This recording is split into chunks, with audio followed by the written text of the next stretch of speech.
Bem-vindo a mais um episódio do GPcast e hoje a gente vai falar sobre a complexidade do sistema de saúde no nosso país, das operadoras, como funciona, o impacto tecnológico, como que a gente está lidando com a mudança de faixa etária, de cultura populacional dentro de um sistema muito complexo. A gente está falando do sistema suplementar de saúde. E para isso, eu trouxe aqui um querido amigo, um grande amigo, médico, empresário, startupeiro, né?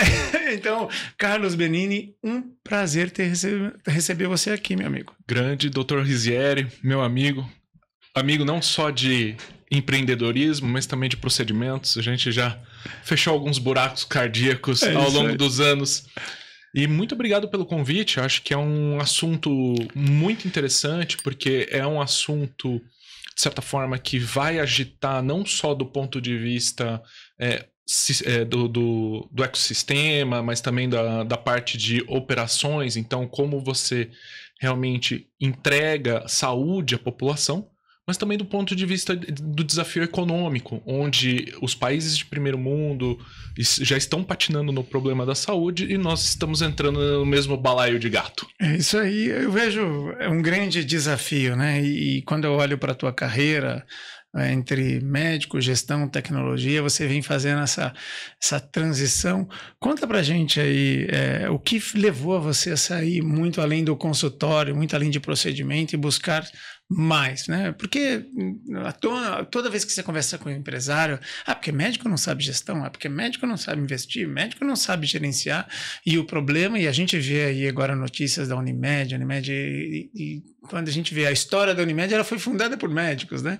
Só que muitas vezes ela não é gerenciada por médicos há um bom tempo, mas a gente acaba levando a fama, né? E não é o fato de ser médico, mas é o como você, o que te fez, o que eu falo que são incomodações positivas. Em algum momento você se sentiu incomodado e falou, preciso fazer algo a mais. Conta para nós um pouquinho dessa tua mudança. Na verdade, no final das contas, Rizeri, a minha história é bem interessante nesse ponto de vista, porque eu sempre fui irrequieto, né? Eu sempre tentei. Então, na graduação, tentei fundar a Amazon brasileira de livros médicos, junto com a livraria Ernesto Reichmann. Fundei a Liga de Clínica Médica, porque na época lá na escola estava tendo um problema e a gente não estava tendo realmente a entrega necessária, então fundei a Liga. Então eu sempre fui um pouco inquieto para resolver problemas. Então a primeira coisa que eu acho que o empreendedor ele tem é essa questão de resolver problemas. Ele enxerga um problema e fala, eu quero resolvê-lo, né? Isso é um primeiro passo para que ele possa trazer algum negócio, a vida a algum negócio. Não necessariamente você resolver o problema vai construir um negócio. Quer ele seja, por exemplo, a Liga, que é uma coisa acadêmica, mas ela acaba sendo um negócio, porque você tem custo dela, você tem o curso, você arrecada com o curso, você gasta com infraestrutura. No final das contas, você tem um negócio. Pode não ser fins lucrativos, nem nada, mas existe. Então, no final das contas, você tentar resolver problemas é você realmente trazer soluções para o ecossistema. E alguns deles pode ser que virem negócios, né? E aí você se torna empresário disso. E aí, mais ou menos em 2011, percebendo que existia uma falta de uma indisponibilidade de fazer ecocardiografia e intervenção junto, né? Porque naquele momento só precisávamos de 2 profissionais para ajudar os médicos do Brasil a fazer os procedimentos intervencionistas cardíacos, né? Então o coração vira e mexe, tem buraquinhos nele e a gente inventou uma prótese, não aqui o Brasil, né? Um suíço chamado Amplatzer inventou dispositivos que a gente fecha esses buracos, tudo pelo cateterismo. Só que você precisava, para abastecer o mercado, quem fazia o cateterismo e quem fazia o eco. Então, naquele momento, tinham 2. Então, eu entrei pela primeira vez sendo os 2 profissionais em um, fazendo o eco intracardíaco, então dentro do coração, e junto disso, fazendo também a intervenção, ajudando os médicos do Brasil. E aí você começa a passear pelo Brasil e começa a entender que o Brasil, além de ser gigante, ele tem problemas regionais, mas problemas que se repetem de região em região. E aí disso começa a minha jornada de empreendedorismo que surge a Alltrack.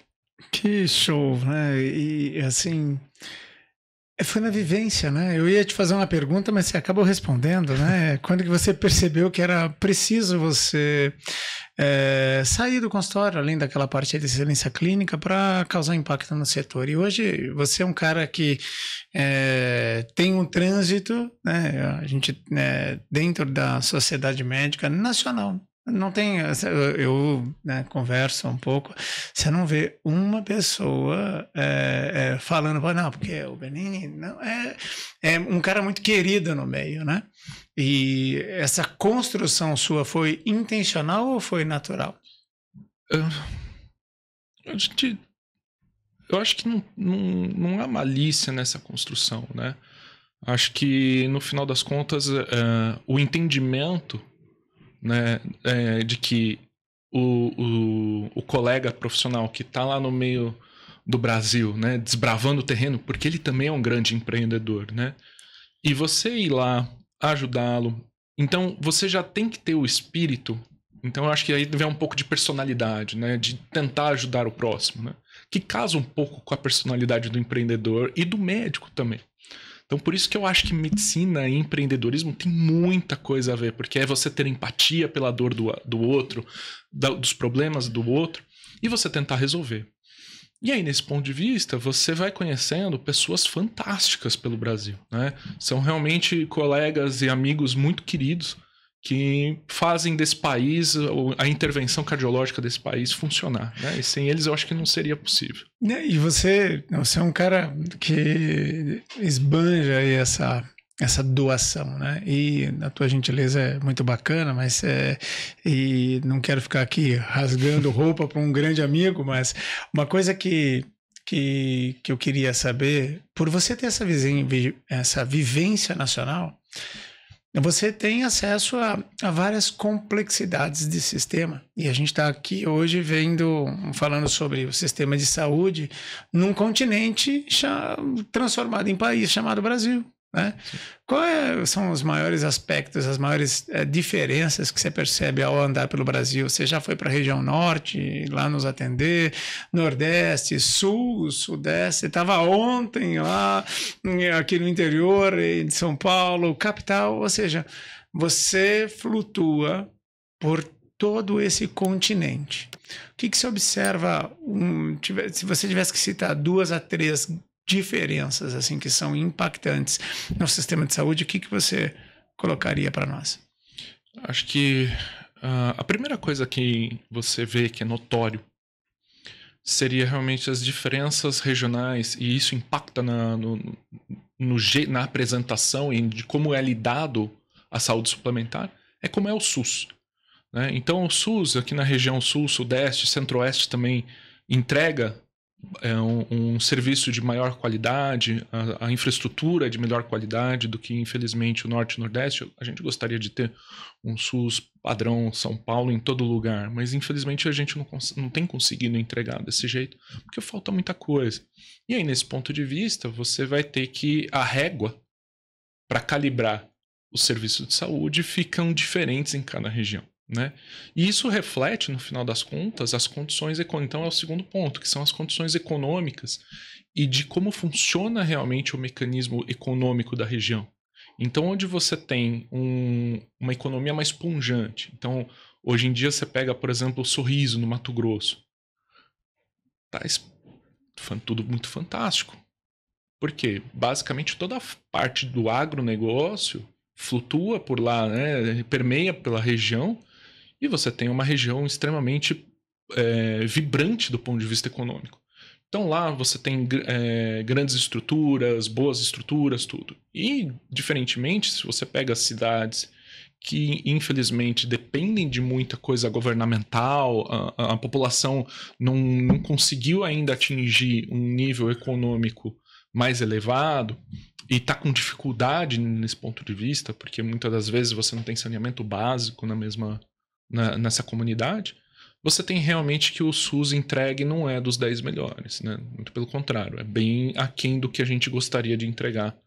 Então, no final das contas, essa regra é regida por essa situação econômica, né? E que reflete, então, na entrega não só do SUS, mas também dos serviços de saúde suplementares. Perfeito, perfeito. É como se a gente estivesse caminhando para cada... Agora eu vou para um país, depois eu vou para outro país. Sim. E isso é impressionante, viu, Rizieri? Como o Brasil é diverso nesse ponto de vista. Como o Brasil é diverso. Eu falo, a gente teve a oportunidade de conversar sobre um paradoxo que existe hoje sobre o sistema suplementar, né? Eu vejo um grande desafio dos gestores, dos CEOs, das entregas, porque você começa a viver uma crise de confiança, né? Porque para um ficar bem, o outro será prejudicado. Então a gente tem um desalinhamento do prêmio de cada envolvido. Eu tenho ali a operadora de saúde, o hospital, o operador ali, o médico, e os fornecedores de material, as empresas que fornecem esse material, onde o desalinhamento da cadeia de recompensa, de remuneração, gera muitas vezes um fato crítico de médio e longo prazo. Isso já acontece, mas como as empresas estão listadas em mercado e precisam dar lucro, e a gente veio de uma geração de muita eficiência em custo, eficiência em tempo, só que chega uma hora que essa margem vem estrangulando tanto que alguém vai abrir a boca.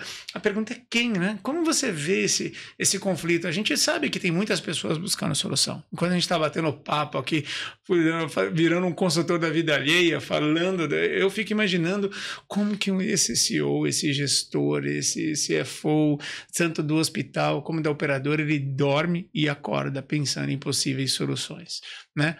Qual é a tua visão sobre isso que trabalha com alta complexidade?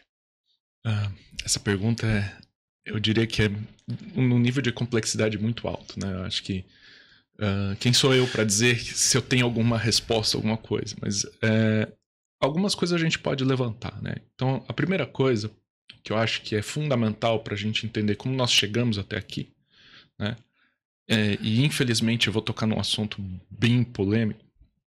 Não é tão polêmico, mas tentando fazer o seu ouvinte, aí, o pessoal que está em casa ou no carro aí ouvindo o podcast, nós tínhamos, na época da formação da Constituição, um pensamento do ponto de vista de como estaria a medicina em 10, 20, 30 anos.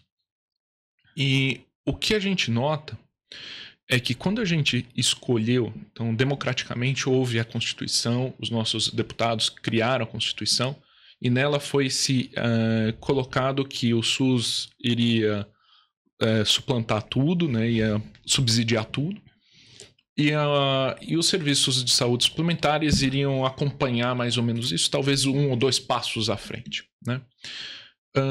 O que notou-se nesses últimos 40 anos, praticamente, que se a gente for pensar em 2028 faz 40 anos da nossa Constituição, é que o padrão de leis que estão lá talvez fossem adequadas em 1988. Mas com a aceleração do conhecimento humano, e a gente sabe que a medicina, ela mais ou menos acompanha a lei de Moore dos eletrônicos, que a cada 2 anos você dobra a produção científica, isso a gente vem acompanhando nos últimos tempos. Então, quando éramos estudantes, falavam de 6 meses, agora nós estamos falando de 2 semanas para dobrar a quantidade de artigos. Então, o conhecimento humano está muito avançado, está muito... E, de certa forma, quando a gente olha as camadas de inovação, você sempre vai ter uma camada que gira mais rápido, que é realmente aquela inovação que entrega, e a lei. Então, no final das contas, eu acho que a lei ela precisa começar a entender que nós vivemos numa outra realidade, não só social. Então, a população brasileira mudou. Então, ela mudou os seus conceitos, as suas regras, as suas ideias sobre o tema.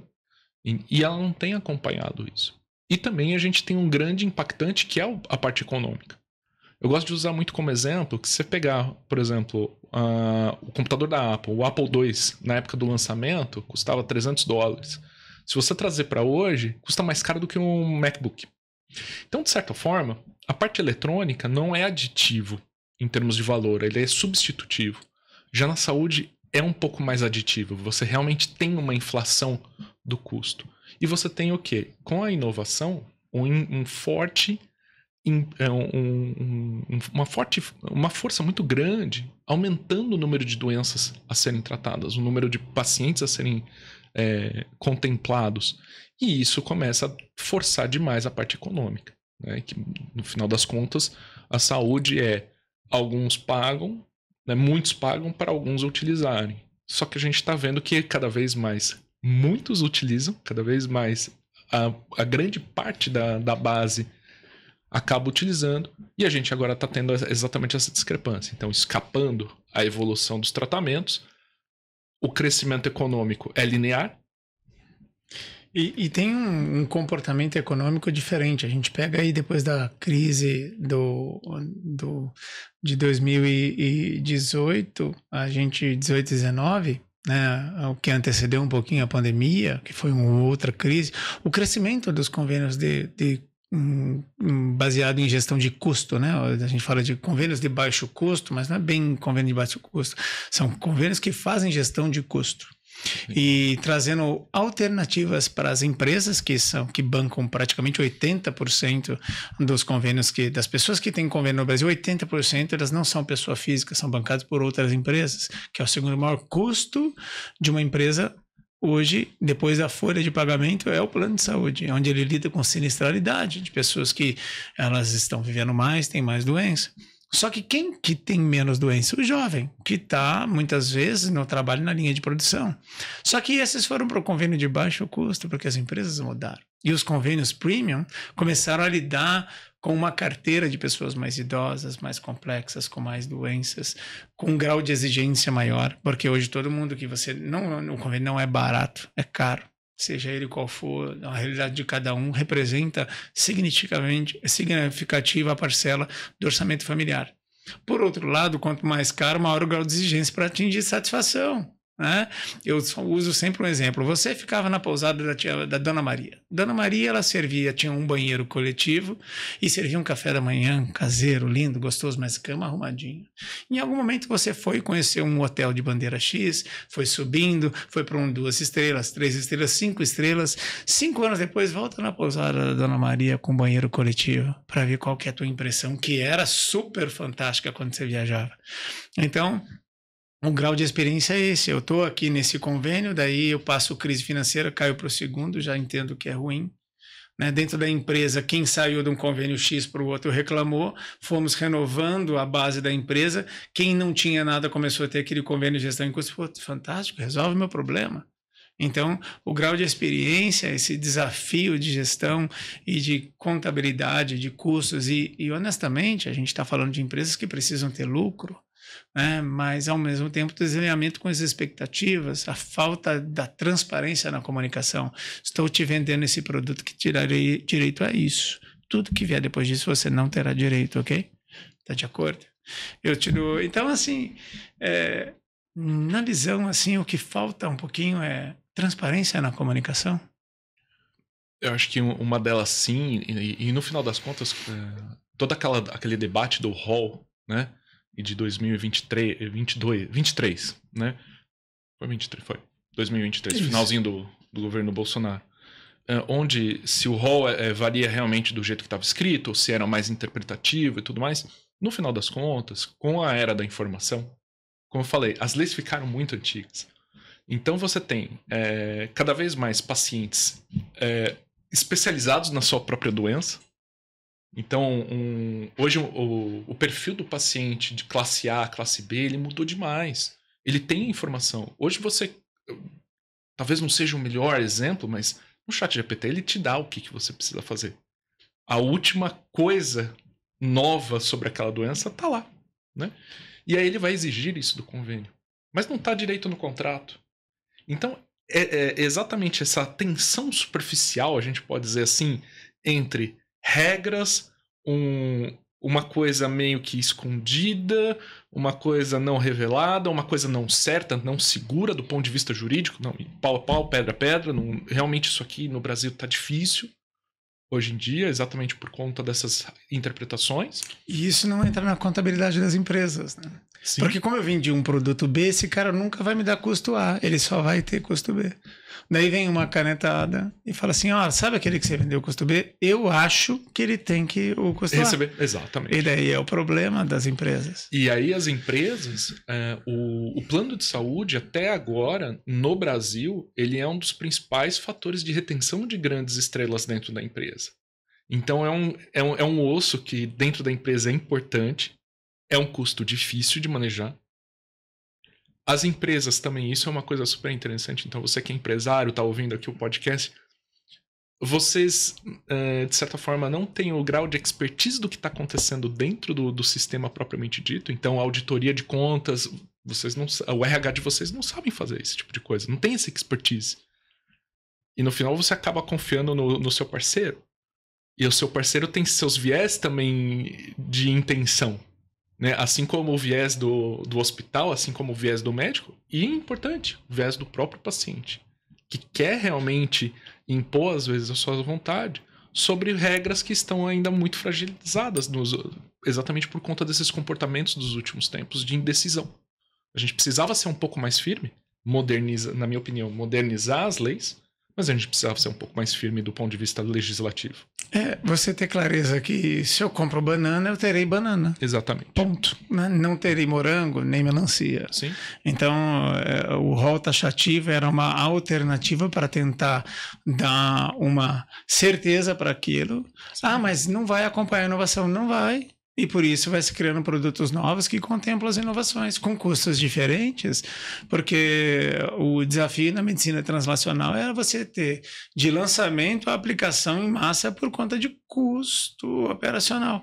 Porque no final, como que a empresa funciona? Ela funciona vendendo, compartilhando custos entre um grupo de uma população de uma demografia específica, baseada na usabilidade daquele convênio. Sim. E a gente tem uma baixa cultura. O usuário do convênio, ele não tem responsabilidade sobre o exame de sangue, e às vezes ele pensa, né, como eu pago caro, pode pedir o que precisar aí, porque eu vou fazer. E esse é o grande desafio, porque ele não sabe que no final ele vai ser também responsável pelo aumento que o convênio vai ter, que ele vai reclamar quando aumentar. Exato. Por conta da falta do uso responsável. O que um exame muda, eu falo assim, é impressionante. Em 60 dias, qual é a capacidade do teu exame de sangue inteiro modificar? Entende? Então, assim, será que faz sentido eu pedir um novo exame? Daí você fala, não vou pedir. Mas doutor, não é melhor pedir um novo? Eu falei, tá, não precisa. Mas eu quero que o senhor peça um novo. Então, tudo bem. Então, daí é aquilo que você falou. A gente, se você não pede, você não gostei. Eu pedi o exame, ele não pediu. Então, a gente tem, quando a gente fala de cadeia e da crise de confiança, é porque do usuário até a operadora, todo mundo sofre algum tipo de pressão e tenta se adaptar. E às vezes nem sempre fazendo a coisa mais assertiva, e sim resolvendo o dele naquele momento, resolvendo um problema específico. Você estava falando sobre ferramentas e criação de processos, e eu vejo assim, e eu queria a tua opinião, porque a gente vai falar um pouquinho que você tem soluções para isso, né?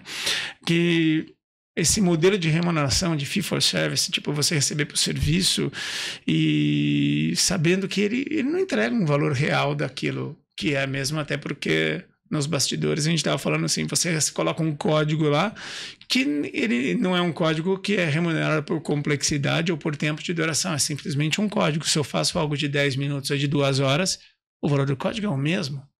Né? Por que na tua visão esse padrão de remuneração ele se perpetua ainda? Por facilidade, por comodidade, por ausência de ferramentas que a gente já tem disponível no mercado? Realmente essa vai ser uma opinião um pouco mais polêmica minha. De certa forma, todos esses pagamentos por performance, tudo, né? No final das contas, a gente pode colocar tudo no mesmo panorama, que seria pagamento por problema, né? Qual que é a dificuldade em termos disso? Que eu acho que é uma dificuldade estatística no final das contas. É que quando a gente quando a gente bola esses modelos, a gente está falando de saúde populacional, saúde coletiva. né? Então você tem lá a população, ela vai ter a média, vai ter o desvio padrão, toda aquela parte estatística, beleza. Quando você vai para o nível individual, tudo isso colapsa. Porque no final das contas, a gente tem conceitos éticos, sociais, uma série de pontos que a gente tem que levar em consideração em se falando em Brasil, e que, por exemplo, a chance de 1% para aquela pessoa, né? É importante para ela esse 1%, mesmo que seja 1%. Para a população inteira é ínfimo, mas para ela pode ser importante. Pode ser realmente a última esperança dela. Como é que a gente consegue transpor do individual para o coletivo? Então, barreiras, exatamente, e essa vem a questão do que a gente estava falando de barreiras claras e de falar, olha, daqui para cá quem assume o risco é você individualmente. E daqui para cá quem assume é a população como um todo, né? Faltam isso. E quando você tem, então, essa dificuldade estatística de você confirmar, de você ter realmente dados melhorados, né? E o que fazem com que você tenha realmente uma certeza de que você está fazendo um melhor pagamento mediante aquilo, começa a dar... O que acontece? Os jogadores começam a não querer jogar o jogo. Então, por exemplo, um dos grandes problemas que a gente estava falando isso um pouco antes. Então, vamos falar que essa percepção de estatística é um problema grande. A segunda coisa importante seria o quê? O que a gente tem de base de dados também não foi evoluindo com o tempo. Então, hoje, a gente tem que a maioria das bases de dados utiliza-se do CID-10. A classificação 10 das doenças, eles têm como um problema muito importante do ponto de vista estatístico é que quando você tem um código, aquele único código não necessariamente representa uma única doença. E não necessariamente essa única doença vai levar a um único desfecho. No final das contas, você tem às vezes 4, 5, 8 doenças num único código. Então isso, quando você joga na estatística, você provoca muito ruído dentro disso tudo. E quando você tem ruído, você não tem uma precisão desse dado. E aí você vira para o sistema inteiro e fala, olha, sistema, nós vamos começar a desconsiderar ruídos, desconsiderar também, por exemplo, multidimensões. Então, um paciente que é hipertenso, que tem uma única dimensão, é diferente do paciente que é hipertenso diabético, que é diferente do paciente que é hipertenso diabético no começo dessas doenças para o final das doenças. Então, cada uma dessas coisas inclui uma nova dimensão nessa tabela, nessa matriz. E a gente não tem isso bem estruturado na saúde. A gente não tem essa codificação tão precisa. Para tentar ajudar nisso, a Organização Mundial de Saúde criou o novo CID, o CID-11. O CID-11, nesse ponto de vista, é extremamente preciso. Você consegue codificar todos esses pontos. Se é doença precoce, se é crônica, se é isso, se é aquilo. Se está na doença na coronária X, na CX, está lá, na circunflexa. Você consegue especificar nisso. Então, só depois da gente ter o que a gente chama de data lake. Então, assim, os dados da saúde realmente bem fomentados, bem organizados, que talvez a gente tenha a base para que os jogadores do sistema de saúde tenham confiança de que o pagamento por performance, o pagamento por desfecho, o pagamento por solução de problema, vamos colocar dessa forma, funciona. A base, a gente precisa depurar dado para criar solução. Né? Porque ferramenta para criar a solução tem, mas o dado é todo poluído muitas vezes. Né? Exatamente. E às vezes nós, que somos ali no dia a dia, na operação da saúde, somos um dos maiores culpados por a gente ter dados tão ruins, porque a gente não preenche direito, não cataloga direito. Sim. E quando a gente é cobrado por isso, a gente ainda fica reclamando, né? Então, a gente está vendo um movimento dentro da área de negócios, né? Que é verticalizações. Né? Na tua visão como empresário, principalmente, sair um pouquinho da visão médica e a gente ir para a área empresarial, você acha isso uma oportunidade ou uma armadilha, um risco para o mercado? Isso até quando a gente fala de cultura organizacional, governança. Acho que nenhuma solução humana ela vai ser redonda, né? Ela sempre vai ter problemas. E é exatamente em cima disso que precisamos de leis e regras para reger isso, né? E diminuir, por exemplo, os vieses. Então, quando a gente cria um sistema verticalizado, dentro do sistema verticalizado vão formar coisas benéficas. Então, realmente, uma auditoria mais tranquila, você realmente tem vamos dizer assim, uma sintonia entre todos os jogadores de maior nível. Ao mesmo tempo, que cria alguns problemas. Então, por exemplo, alguns protocolos podem ficar inadequados frente à inovação. Então, você precisa criar regras que corroboram para a diminuição dos vieses que surgem nas verticalizações. Porque senão você começa a fazer o quê? Fazer com que a população não chegue ao melhor tratamento dentro de uma lógica populacional adequada. Então, você realmente já tem comprovado que aquele tratamento, aquele dispositivo, tudo aquilo realmente beneficia muito mais do que prejudica economicamente. Você realmente tem ganhos econômicos quando você faz aquilo e ganhos pessoais para o paciente, a ponto dele poder usufruir disso de um financiamento coletivo, que é o plano de saúde. Mas, de certa forma, aquilo pode ficar inadequado, porque pode ficar antigo. E aí, nesse ponto de vista, você precisa criar métodos para que exista exatamente o quê? Uma vigilância em cima dessas coisas, desses aspectos negativos. Do ponto de vista para o Brasil, eu acho que tem lugares que faz sentido, tem lugares que tem grandes desafios de acontecer essa verticalização. Então, quando a gente pega, por exemplo, São Paulo, né, a grande dificuldade é porque você tem a população, ela é altamente culta frente aos outros lugares do Brasil, né? Obviamente que eu estou falando de São Paulo, mas São Paulo, Paraná, Santa Catarina, Rio Grande do Sul, Minas, Goiás, são pessoas que têm um nível de escolaridade maior, têm um nível de capacidade de entender o que está acontecendo na internet, então eles acessam a internet, leem sobre o produto e querem e exigem esse avanço, essa coisa melhor. Enquanto que em outros lugares que não tem essa educação adequada, tudo, eles vão aceitar de forma diferente. Então você vai ter desafios, eu acho que nesse ponto de vista. Então não dá para você ter um modelo vertical para o Brasil inteiro. Exatamente por aquilo que a gente estava falando no começo.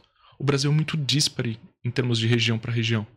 E aí a gente fica com esse problema de como fazer um único modelo vertical para o Brasil inteiro. Eu, sinceramente, eu não acredito num único modelo. Acho que cada lugar vai ter que se adaptar um pouco a essas questões. Você começou falando sobre a possibilidade de resolver problemas, né? E eu sei que você tem a O-Track aí, que é uma health tech, que ela atua em gargalo. Explica um pouquinho, assim, a ideia, a solução que você tem para o momento. Da onde surgiu essa ideia? Porque eu quero saber do problema que você enxergou para pensar na solução. E isso, assim, não inspira todo mundo aqui, pessoal. Porque se tem um lugar que tem problema, tem solução para vender. Sempre, né? É muito interessante. Tem alguns canais no Instagram para vocês seguirem que falam sobre um pouco da história de como surgiram, né, os pontos. Aí eu estava vendo hoje do Diners Club. Olha como surgiu o cartão de crédito. E, na verdade, foi o fundador do Diners Club que esqueceu a carteira num jantar de negócios. Olha. Então, de lá saiu esse insight de criar alguma coisa que você pague agora e pague depois, né? Vamos dizer assim, o comerciante tem a certeza que vai receber e você vai pagar depois. E no final das contas, assim, indo pelo Brasil afora, você começa a ter grandes desafios em termos dos colegas perguntando para você, porque você começa a virar um pouco a referência deles para o que está acontecendo na capital, vamos dizer assim, né? E aí nisso você começa a perceber que o sistema de solicitação cirúrgica, né, muito mais do que o agendamento cirúrgico, né? Eu acho que a questão da agenda vem muito de algumas previsibilidades e tudo, mas o grande ponto que a gente realmente traz para o mercado uma solução para isso é que você não tem em lugar nenhum um local onde você tem o CID junto do CID você já tem as cirurgias. Então a gente vai falar de processos cirúrgicos, tá? Não só de procedimentos, mas cirúrgicos basicamente. Você tem então uma doença, um problema. Esse problema ele tem as suas cirurgias, os procedimentos que são necessários para solucioná-lo. E a solução ela é codificada no que a gente chama de TUS, que é as terminologias uniformizadas do Serviço de Saúde. E no final das contas, esses TUS eles estão dispersos, eles não têm direito a um local que faça essa associação de doença-tratamento.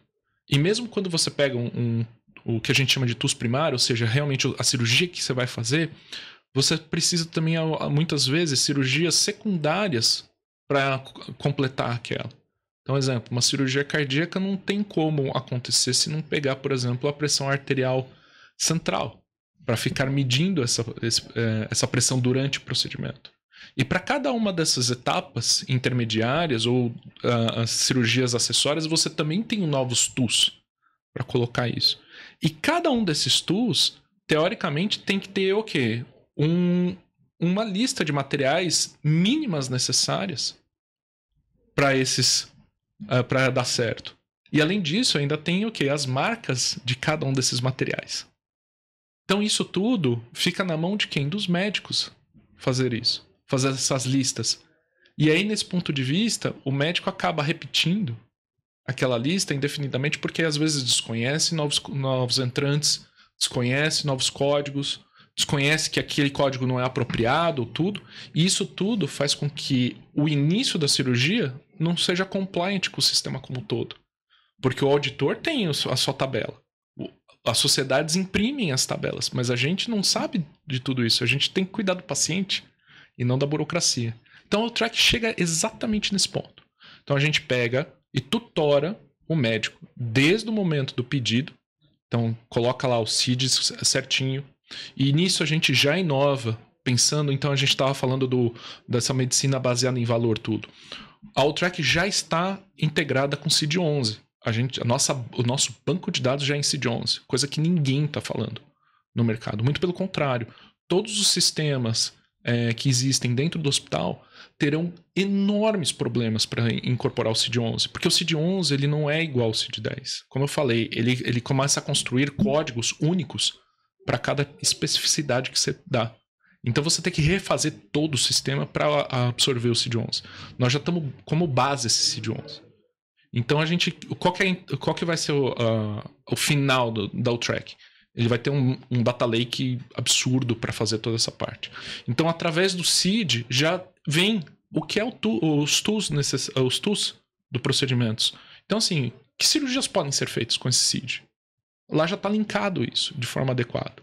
E aí, clicando no TUS, você já tem os TUS secundários que são necessários para fazer, todos eles sob subsídio dos manuais das sociedades de especialidades, que elas detêm o conhecimento. Né? Não são outras pessoas que têm. A sociedade que sabe, tecnicamente, qual TUS que entra. Então, os manuais delas, teoricamente, deveriam valer mais do que qualquer outro manual. E dentro deles, a gente também já fornece as listas dos materiais necessários para cada TUS ser realizado e as marcas para o médico selecionar com tranquilidade. Isso tudo a gente empacota e entrega para o hospital, já com TUS, Anvisa, tudo montado. E a gente ainda fez uma coisa, Rizério, maluca. Por exemplo, você tem lá o Rotablator, né, que é uma bolinha que vai lá e raspa a coronária do cálcio, né, que tá todo duro lá. E aí o Rizério não consegue subir o stent. Por exemplo, vira e mexe a gente esquece que tem que ter o RotaWire, que é o guia, e às vezes tem o cabo que liga o rota ao equipamento. Tudo isso tem que estar dentro da lista do TUS. Só que se a gente esqueceu uma vez, talvez a gente esqueça na segunda, porque a gente acaba usando o quê? Words, né? A gente já coloca lá os acessórios obrigatórios para cada um desses materiais. Ninguém precisa se preocupar, já tem lá o acessório obrigatório já automático. Então você escolheu o Rotablator, já vai direto. Depois você me passa o link. Pode deixar. Rapaz, eu vejo, pensando em evolução, para vocês entenderem que onde há problema há solução, e isso é uma solução que eu já diminuí aqui na minha cabeça, pelo menos 1 hora por dia. Né? Porque você tem que pensar em tudo e uma solução que vem pronta. Quando a gente vai dar uma olhadinha para fora, a gente tem os modelos americanos como Capitation e Bundle Points, né? Bundle Payments. Você vê isso como uma realidade muito distante aqui do Brasil?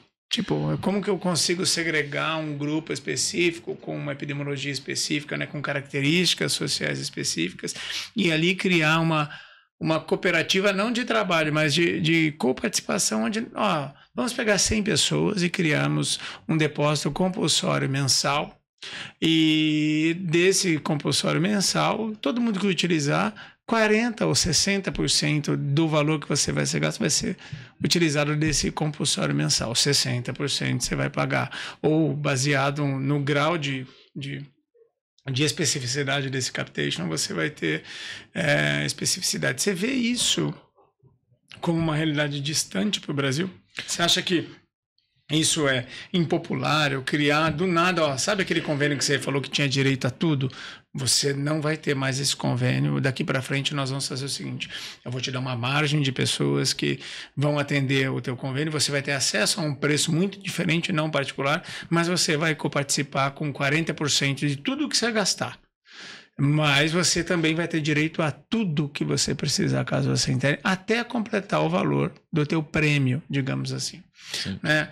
Você vê isso como uma solução plausível, distante, uma utopia? Eu acho que vou chover no molhado um pouquinho, mas toda solução tem seus problemas e resolve, né? O que a gente observa é que nós estamos num momento da saúde aqui no país onde você tem um descompasso de conhecimento de dados entre quem oferece o serviço e quem paga pelo serviço. Então, vira e mexe, ou um dos dois tem mais conhecimento sobre aquele exata patologia ou aquele exato para fazer o bundle. Então, o bundle seria assim, por exemplo, tratar os pacientes com comunicação interatrial. Né? Então, como eu falei, a comunicação interatrial só como um só, você tem só ela. Mas, por exemplo, você tem lá no mesmo código 4, 5 doenças diferentes que vão ser comunicação interatrial, que vão estar no bundle. E cada uma resolve um pouco diferente. Então, você sabendo estatística, sabendo fazer as contas, você tendo o seu plano de custo, você sabe mais ou menos quanto o seu hospital gasta para tratar dentro daquilo uma previsibilidade. Né? Só que isso não é a verdade, no final das contas, do que a gente tem. Né? Então você vê aqui no Brasil muita gente patinando no operacional. E isso é muito bem evidenciado quando você faz a análise dos demonstrativos financeiros dos últimos tempos de hospitais, das grandes redes hospitalares, tudo, onde os resultados operacionais estão sempre em defasagem, estão sempre em déficit. A gente não consegue ter realmente uma estabilidade e uma previsibilidade operacional, porque a gente provavelmente está tendo o quê? Muito, muito, muito desperdício nessa área. Então, quando você tem desperdício e um lado sabe mais do que o outro, você tem contratos que acabam não sendo perpetuados. Porque quando o que está prestando serviço começa a pagar mais do que devia, ou quem está pagando começa a pagar mais do que devia, o que acaba acontecendo? Também por tradição um pouco brasileira, né? A gente quebra o contrato. Então você vê muitas das vezes os contratos de bundle, os experimentos de bundle, sendo suspensos rapidamente. Onde eu tenho visto que tem funcionado um pouco melhor são em semi-verticalizados, onde tem lá a Unimed, por exemplo, que tem o pagamento e o hospital. Isso tem funcionado um pouquinho melhor porque os dois têm o mesmo, vamos dizer assim, os dois têm o mesmo conhecimento de dados. Mas toda vez que você envolve realmente esse conhecimento um pouco diferente um do outro, alguém vai sair perdendo e no final das contas não tem um segundo contrato. Acaba quebrando ali. Entendi. Cara, Falando em tudo isso, de dado, tudo, muitas vezes quando a gente fala de transformação digital, e às vezes o empresário acha que isso é estar em redes sociais, mas dentro de uma estrutura organizacional, numa empresa, num hospital, né, no sistema de saúde, que é uma grande corporação, eu queria que você me falasse, bom, quando você visita o continente chamado Brasil, imagina que você pega uma estrutura completamente analógica, na tua visão, o que é começar com transformação digital? A gente está falando de tanta tecnologia, de tanto gargalo e solução. Sim. Imagina assim, a gente, se na tua visão, e pode ser, assim, como é uma opinião, né? Não precisa ser a realidade, mas a utopia do que seria. Vamos começar a falar de transformação digital para o ambiente hospitalar.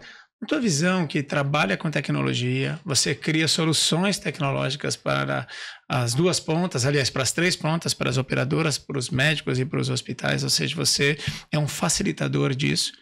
E então, provavelmente, você já lidou com vários desafios, né, dentro das três pontas, né?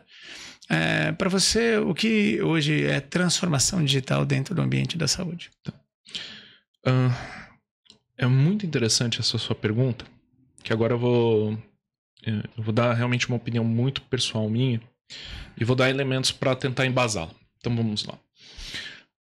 Primeira coisa como vem um pouco do que eu faço. Então, esse serviço do médico viajar pelo país ajudando, a gente chama de medical proctoring, né? Então, você é meio que um professor dos menos experientes naquilo, né? E uma das funções do professor é o quê? É tentar fazer com que a técnica seja tão fácil, que seja reprodutível em qualquer lugar do país, por qualquer pessoa, vamos dizer assim, que tenha aquele mínimo de treinamento, que seria o treinamento de hemodinâmica. Dito isso, o que a gente tem aqui no Brasil é que, basicamente, todos os sistemas digitais, eles são o quê? Personalizáveis.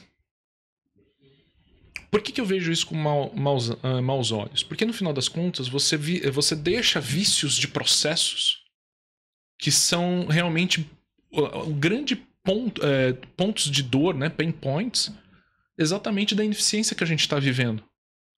E qual é o exemplo que eu dou a respeito disso que comprova que isso é fundamental? A gente sempre fala do NHS, né, no NHS. O NHS tem, se você vai lá no Service Design do NHS, que é um grupo de pessoas que faz design de serviço. Então, o que é o design de serviço? Ele basicamente vai fazer toda a jornada do paciente, do enfermeiro, parará, e ele vai o quê? Tentar optimizar e deixar aquilo processual. Você tem o blueprint de todos os serviços, de tudo, de como tem que ser a rotina do paciente, como tem que ser, como ele chega no serviço, como ele sai. Então, se você for pensar que o NHS que gastou energia e dinheiro para criar um protocolo único, e a gente aqui, em 8 mil hospitais, 9 mil hospitais, a gente quer fazer cada um ter um processo diferente, a gente começa daí o problema. Então, eu acho que a digitalização aqui do país, o grande ponto dela deveria ser o quê? De estabelecer, então, os líderes. Redditor, Einstein, Sírio, todos esses. Então, eu chamo eles, nesse ponto de vista, que eles deveriam ser os proctors da gestão médica, de falar, olha, o processo ideal para isso é assim. O processo ideal para isso é assado. Faz o blueprint, e aquilo seriam os sistemas digitais que são entregues através das plataformas de prontuário eletrônico, de ERP dentro do hospital e etc. Então, eu acho que, no final das contas, a gente está num desequilíbrio, um desafio digital, que é digitalizar a saúde sem nenhuma padronização de nenhum processo. Né? E aí, além de padronizar o processo, padronizar a linguagem, então a gente vai adotar realmente HL7, nós vamos adotar algum outro padrão de linguagem, ou a gente vai ficar no TUS? A gente vai obedecer ao OMS ou a gente vai ficar no TUS? Então, esses dois pontos, eu acho que se a gente resolvesse, grande parte de todo esse desperdício que a gente tem operacional acabaria. Perfeito. Perfeito. Bom, pessoal, é isso aí. Então, vou acabar. Então, o que eu penso, né? Eu vejo que a gente tem uma distância abissal. E você, na tua fala de conhecer o continente, demonstra bem isso, assim, né? A gente busca uma solução global, né? Global, quando eu digo assim, Brasil como um todo, mas sabendo que existe uma desigualdade gigantesca. A gente está falando de, enquanto um hospital está buscando acreditação americana, o outro não tem processo desenhado. E como eu colocar a saúde como um todo, sabendo que existem diversos níveis de saúde, respeitando suas individualidades. É lógico que existe o sonho bacana, mas como a gente fala de digitalização, de transformação digital em alguém que não tem processo escrito ainda, né? Eu sempre falo que o SUS é a base da construção de um modelo de saúde, e ele nivela. Se está pior que o SUS, você vai fechar. E não estou dizendo que o SUS é ruim, existem as suas particularidades, tem cidades que o SUS é super efetivo. Logo, a medicina suplementar ela não cresce dentro da cidade porque o SUS é bom. Então, quando você tem um sistema suplementar super desenvolvido, é porque a gente tem um sistema público, muitas vezes, não adequado, digamos assim. Então, é muito complexo, né? A gente falar sobre um tema tão abrangente num país muito, muito, muito louco, né? Se você tivesse que construir aí um modelo de saúde suplementar do zero, imagina que você vai montar o teu plano de saúde. Na tua visão, os 3 pilares fundamentais do teu plano de saúde, digamos assim. É importante lembrar, pessoal, que tudo aqui está sendo de cara limpa, né? A gente comentou a base de um tema, mas assim, eu tô tirando a espontaneidade dele aqui, cara. Porque a gente, como profissional de saúde, a gente vem com a técnica, então a gente vai, estuda, e a vida inteira vai estudando para.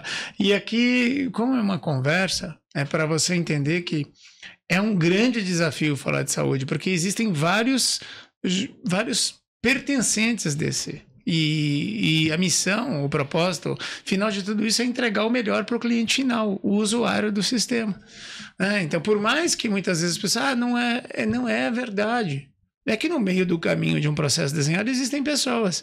Em qualquer segmento da vida, em qualquer lugar que você trabalhe ou contrate ou consuma, existem bons prestadores de serviço e maus prestadores de serviço.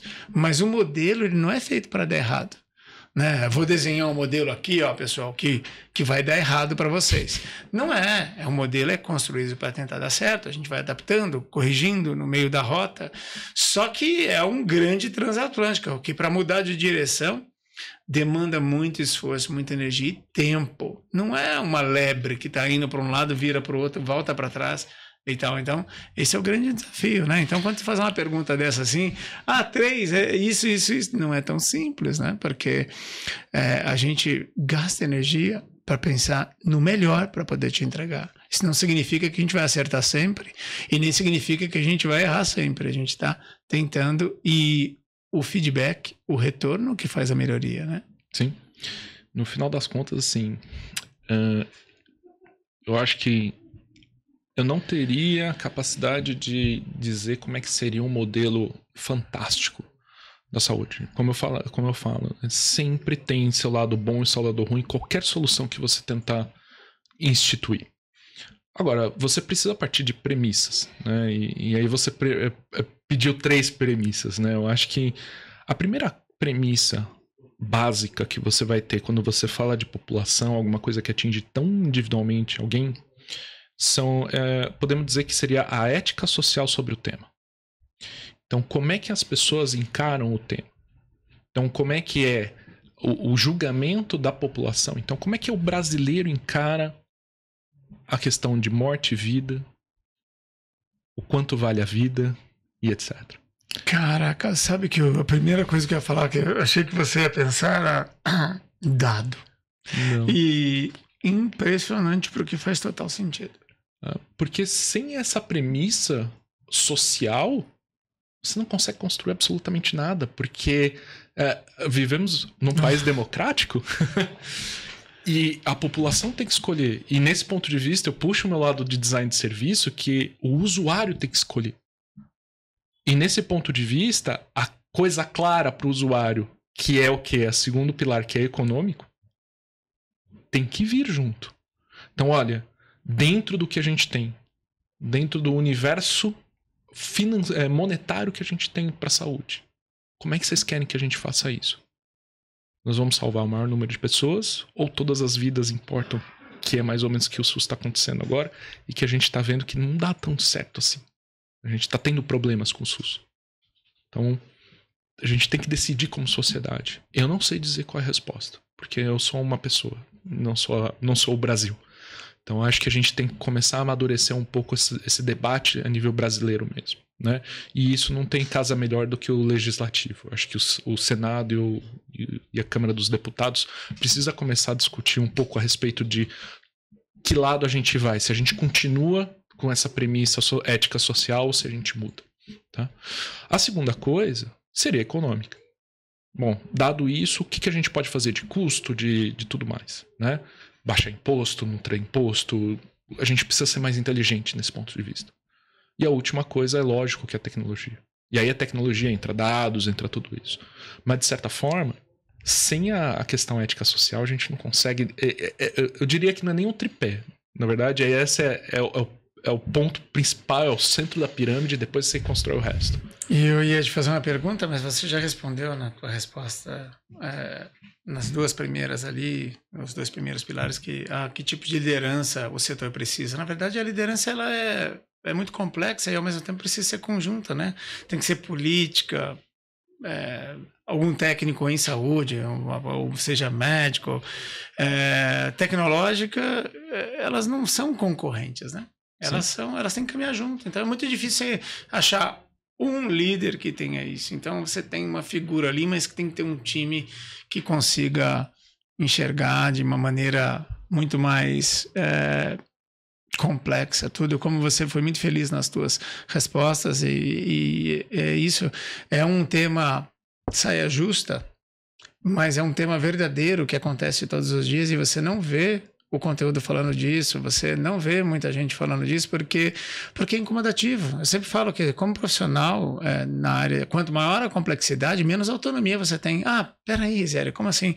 A gente trabalha dentro do hospital prestando serviço para operadoras de saúde. Se você, como jogar futebol no campo do vizinho com a bola do coleguinha. Então, a gente tem regras a serem seguidas. A gente coloca o limite, até porque você não é obrigado a trabalhar em nenhum lugar. Você tem a opção da escolha. Sim. Né? Então, a premissa básica da ética, da moral, por que você faz o que é certo? Porque fazer o que é certo é obrigação, não é qualidade. Sim.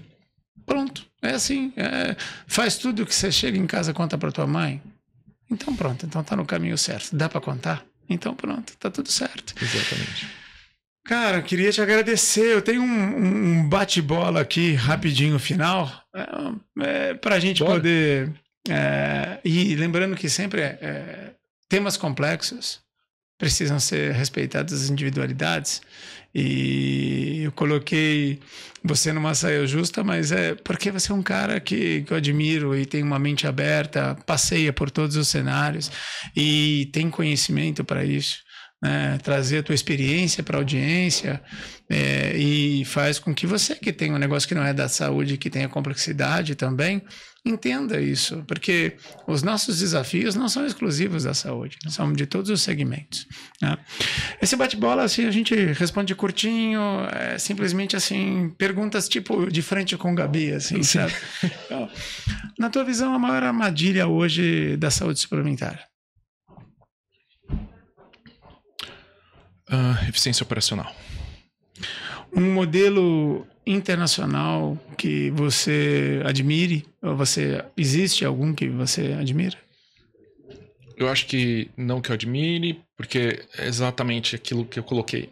É um bate-bola, né? Do ponto de vista ético-social do que a gente tem hoje, não vejo. Perfeito. Eu falo que você reclama do SUS, nenhum país tem SUS, só o Brasil. Então a gente reclama do que tem, é igual o conselho de mãe. O dia que você não tiver mais tua mãe, você fala, pô, que saudade do puxão de orelha. E ninguém está falando de perfeição e de sucesso ou de eficiência. Estamos falando que nenhum país no mundo tem o que a gente tem. Uma health tech brasileira, além da sua, que te impacta ou te surpreendeu assim recentemente? Uau. Eu acho que a que mais impacta no final das contas hoje, assim, na vida do médico é a Memed. Acho que facilita demais a vida. Perfeito. Para prescrição. O maior erro de uma gestão baseada em custo na saúde. O maior erro na gestão baseada em custo é olhar só o custo. Então, se você só pegar o valor, não é por aí que você vai longe, muito pelo contrário. Você pode ir ter aumento de gasto, né? E por último aqui, a IA na saúde. A gente está pronto, já está pronto para aplicar, para viver isso? Ou é uma moda ainda, está numa hype? Ótimo. De bate-bola, eu diria que a IA, assim, quando a gente fala IA na saúde, você tá falando, a gente fala de muitos temas. Então, se a gente pegar imagens, a IA tá ótima. Se a gente pegar lógicas e etc., a gente tem muito problema dentro dos lagos de dados que podem causar exatamente erros, imprecisões nos dados da IA, e isso entregar realmente um grau insatisfatório. E aí, nesse ponto, eu vou pedir um minuto a mais para explicar isso, porque senão não vai dar. Isso. A IA e o ser humano vão ter dentro do paciente, dentro do sistema, exatamente níveis diferentes de cobrança. Então, a IA, na minha opinião, ela vai ter um nível muito maior de precisão, e inclusive do ponto de vista jurídico. Então, assim, ele vai ter que ser preciso em 95, 98, que é o que a gente espera em medicamentos e etc., diferente do médico. Então, não adianta a IA ser melhor que o médico. Porque hoje a margem da IA, ela é uma margem que eu não sei se não representa um problema sério do ponto de vista jurídico. Mas ela é melhor que o médico, só que o médico é humano. E eu entendo que o médico é humano, que ele tem suas incapacidades. E outra coisa, ele me dá carinho, ele me dá calor, coisa que a IA não é assim. Então, ainda estamos para ver exatamente como é que vai ser a relação humana com essa IA, com cobrança que vai ser esse IA. E aí, se a gente falar que vai precisar de 95%, 98%, não, tá longe. Tá muito longe. Agora, se a gente falar que o ser humano vai tolerar ela só ser melhor do que o outro ser humano, aí talvez a gente estivesse mais pronto. Que show. Mas eu acho que é mais ou menos isso. Bom, pessoal, Carlos, queria te agradecer o tempo. Vocês não têm noção da agenda desse cara aqui, é louca. Eu queria falar para você que esse conteúdo pode inspirar uma série de pessoas que você conhece. Então, compartilha com alguém. Semanalmente a gente tem um episódio, então ativa o sininho para você receber a notificação e deixa o teu comentário sobre o sistema de saúde. Qual é a tua opinião? Fala aqui pra gente. Você entendeu um pouquinho da complexidade? Como é difícil falar sobre o tema, e o Carlos assumiu aqui esse papel que eu coloquei ele nessa frigideira. Um abraço para todos. Mais uma vez, Carlos, muito obrigado. Um abraço a vocês. Até o próximo episódio. Um grande abraço.